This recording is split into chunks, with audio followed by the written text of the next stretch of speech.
Now, whenever there's unrest in the Middle East, people talk about the price of oil going up. And when Russia invaded Ukraine, I read that wheat prices would rise, and because there'd be less of it getting exported, this would affect global inflation.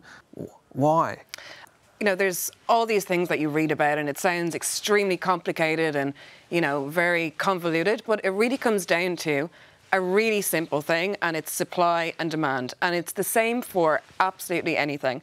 If there is less supply than there is demand, the price is going to go up. If there is more supply, less demand, the price is going to go down. So, you know, just like anything, say those trains that you love, there is 3 of those trains and there's 10 people that want it. You know, the price for those trains are going to go up.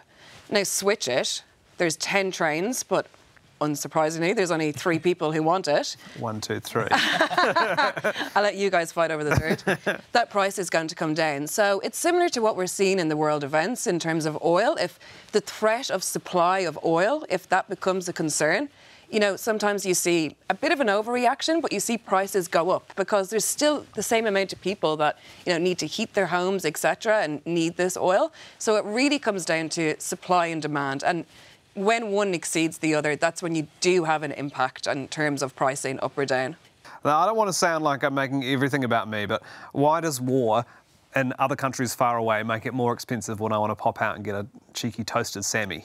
So if you think about oil, you know, the price of oil is going up. That means that everyone's having to pay that excess for the price of oil. And also it's what we call inflationary. So the prices are going up and you're going to feel that impact because whoever's making your sandwich is going to have to pay extra. So then they're going to pass it on to the customer who's buying their sandwich. And you, are the end customer, are essentially paying for that rise that we're seeing. So it's not about the oil that the sandwich is being cooked in, right? This is about the oil and the planes that are flying the sandwiches around. Look, you can look at it whatever way you want to look at it, but essentially someone has to pay for it. If prices are going up, you know, I own a shop, I have to pay my staff more because wages are going up. You're going to need to pass those through in order to still be profitable. I know the global wheat shortages are driving up inflation, but I find that when I cut out wheat, I feel less inflated. So how does that make sense? I mean, I'd talk to your dietitian. Okay. I'd have to hire a dietitian first, I think.